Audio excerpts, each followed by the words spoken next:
Bonsoir Daniel. Bonsoir Fredo. En tant que Togolais, quelle lecture faites-vous à l'actualité sociopolitique au Togo? L'actualité sociopolitique au Togo, vous savez, ces derniers temps, ça a été un peu mouvementé, que ce soit du côté de l'opposition ou du côté du parti au pouvoir.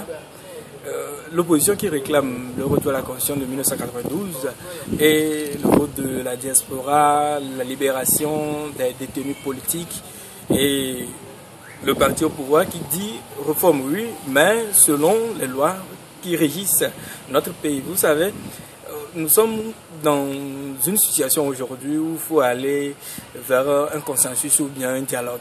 Nous savons que l'opposition a également ses aspirations et le parti au pouvoir également a ses aspirations. Maintenant, entre ces deux positions, comment faire pour pouvoir trouver le juste milieu? C'est ce qu'il nous faut aujourd'hui en tant que Togolais, puisque cette situation n'arrange personne.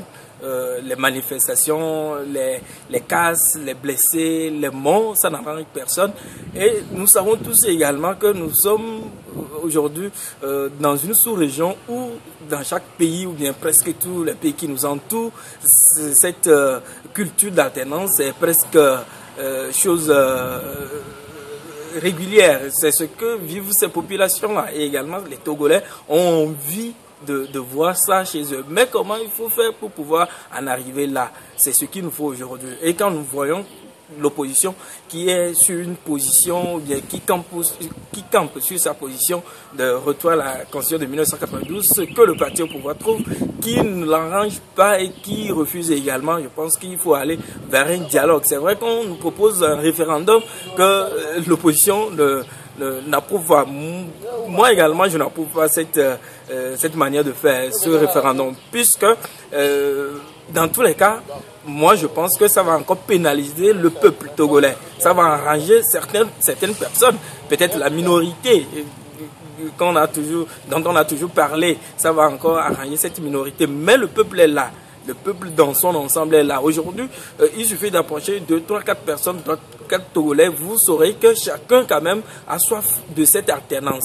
L'alternance, quand on parle de l'alternance, ça ne veut pas dire forcément que quelqu'un de l'opposition vient au pouvoir. Il peut s'agir d'une autre personne qui vient du parti au pouvoir, qui vient remplacer, ou bien qui est présenté comme candidat à la prochaine élection pour être président des Togolais. C'est également une alternance, mais il va falloir que les uns et les autres comprennent ça, chacun met un peu de l'eau dans son vin pour permettre aux Togolais de vivre dans le calme. Vous savez, aujourd'hui le Togo quand même est un pays de paix, tout le monde le sait dans la sous-région, nous sommes un pays de paix et nous ne voulons pas que cette situation de paix là nous quitte. Nous voulons vivre en paix et circuler normalement. Nous ne voulons pas vivre comme certaines populations dans d'autres pays. Il va falloir que nous travaillions pour pouvoir garder cette paix. Merci.